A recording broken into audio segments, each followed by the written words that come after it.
What's going on, guys, and welcome back to another video. Today we're going to be looking at the Green Beret who went on a one-man rampage to save his comrade. Wow, just from this title, bro, that sounds like true, I don't know, bro, like motivation. Bro, this guy just sounds like a beast, you know? So let's see what this is all about. Don't forget to like this video, subscribe to the channel. It truly helps me out. Without further ado, let's get on with this video, my friends. See what we got. Simple History presents the Green Beret who went on a one-man rampage. Roy Benavidez, the Vietnam War.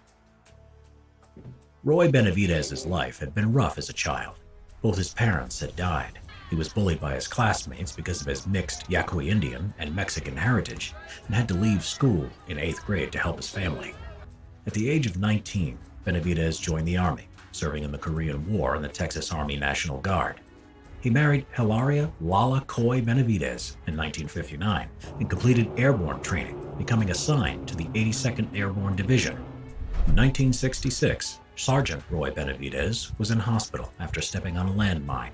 Doctors said he would never walk again. He had been sent to Vietnam in 1965 as an advisor for the ARVN troops. Bro, like, knowing that you won't be able to walk again, that is some hard stuff to go through, you know? Like, not being able to walk, it's not very nice, to be honest. Troops there. Benavidez was carrying out a classified operation alone to gather evidence that the North Vietnamese troops were posing as Viet Cong. While he was on patrol along a narrow trail disguised as a Viet Cong guerrilla, he stepped on a landmine. Sometime later, a squad of Marines came across Benavidez. They initially thought it was a booby trap, but were surprised when they flipped him over and discovered the man in Viet Cong pajamas was Hispanic and wearing U.S. Army dog tags. He was soon evacuated to the hospital. In hospital in the U.S. 2 months later, Benavidez had recovered and awoke. His memories came back to him. The doctor told him he would never walk again. His spine had been damaged and his brain had rattled in his skull. Nevertheless, Benavidez, sitting in his wheelchair, begged the doctors not to discharge him from the Army. The Army was his life. Determined, Benavidez got up from his bed night after night, dragging himself to the wall and putting weight on his legs. For weeks, he pushed through the pain, going further a distance than before, which surprised the doctors. Wow, bro, that motivation right there, that is insane, man. 6 months later, with his wife Lala's support, Roy Benavidez walked out of the hospital. He was promised only a desk job at Fort Bragg, North Carolina, but determined and exercising every day, he trained vigorously and qualified for the Special Forces, also known as the Green Berets. He would be assigned to Detachment B-56, 5th Special Forces Group Airborne, 1st Special Forces. 6 hours in hell. Now it was 1968. Staff Sergeant Roy Benavidez, now with the code name Tango Mike Mike, was back in Vietnam and was off duty attending church, but his mind was fixed on the panicking radio chatter from the front lines.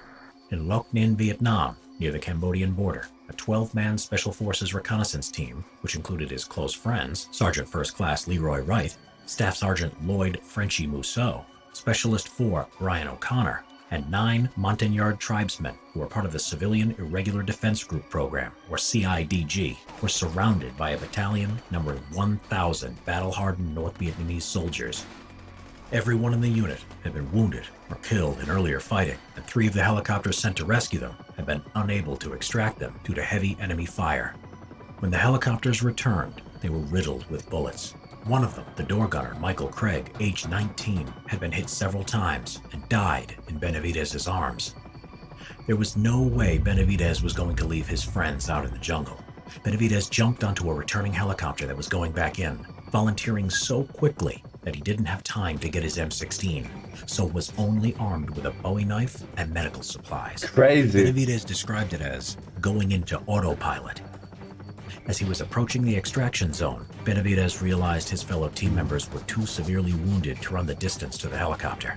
There was so much enemy gunfire that the pilot, Larry McKibben, had to zigzag in an attempt to dodge it, but was nevertheless able to provide covering fire. Benavidez jumped out with a medical bag, ran through the jungle to the wounded men under heavy enemy fire, taking a shot to the leg. which he initially thought was a thorn bush. He found Musso first against a tree whose eyeball had been shot out and was hanging down his cheek, but was determined to keep shooting back.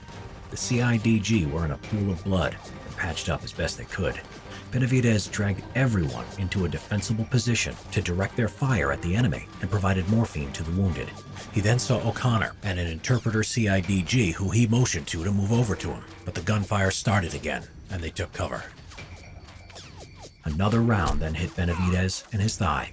On adrenaline, he popped the green smoke for McKibben in the rescue helicopter to pick them up. While everyone who could move got into the chopper, he suppressed the tree line with an AK-47 he had picked up to cover O'Connor and the interpreter who crawled towards the helicopter. Now Benavidez was looking for the team leader, Sergeant First Class Leroy Wright, who had been killed and who also had intel on him that could not get into enemy hands.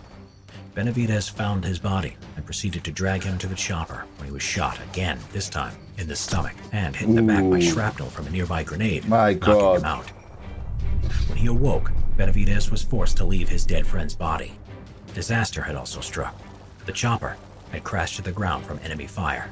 The pilot, McKibben, was dead. 5 of the men on board, including Musso, survived the crash, as did O'Connor and the interpreter who didn't get into the helicopter. Benavidez pulled them out of the wreckage, dispensed morphine, set up a perimeter around the crash site, and called in heavy air support from the F-100s above, which dropped napalm on the enemy position. When the jets ran out of fuel and had to leave, the enemy machine gun fire started again.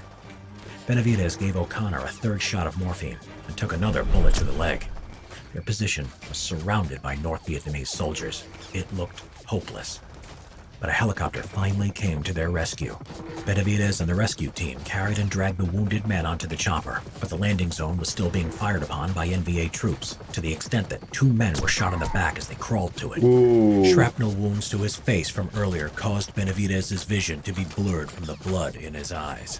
When he went to get Musso, an NVA soldier butted his rifle into Benavidez's head and jaw and slashed his arm with his bayonet.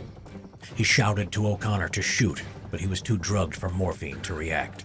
Benavidez pulled out his Bowie knife and stabbed the NVA soldier till he was dead. He then dragged Musso to the helicopter and killed 2 more NVA with an AK-47 who were out of the helicopter's side gunner's arc of fire. And then he made one more trip to get the interpreter and destroy any classified material, with blood still obscuring his vision. Only then did he allow the others to pull him onto the helicopter, the last man to leave the battlefield. At this point, the round that had hit his stomach had exposed his intestines, which he was trying to hold in with his hand. Well, this guy literally is like reminding me of some sort of superhero, man. Like, unbeatable guy right here. Congratulations to this man, bro. The helicopter, badly shot up and with no instruments left, managed to take off. Wow, truly amazing. When they landed, the wounded were unloaded and examined one by one.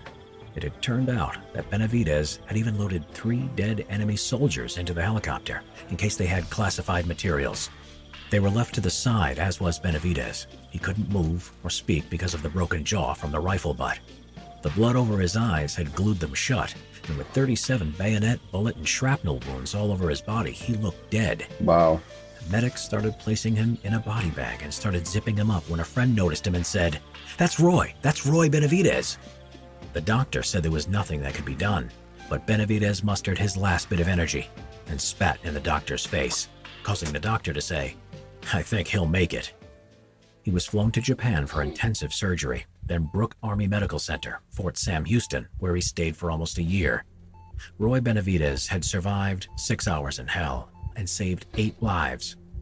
Benavidez's commander had put him in for the Distinguished Service Cross because the process for awarding a Medal of Honor would take much longer, and he was unsure if Benavidez would live or die before he could have received it.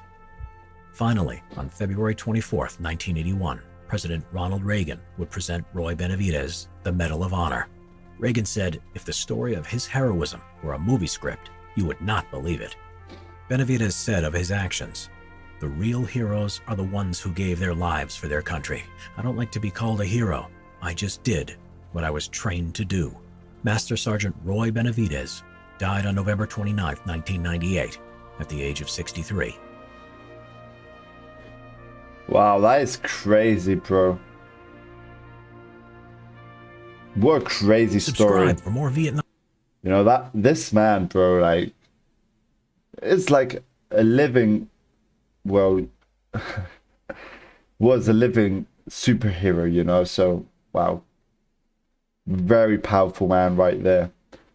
All my respect to this guy. He did everything for his country. That's awesome, bro. Let me know your thoughts, guys, in the comments down below. Let me know what you thought about this. And don't forget, like this video, subscribe to the channel, and we'll see you on the next video. Peace out, my friends.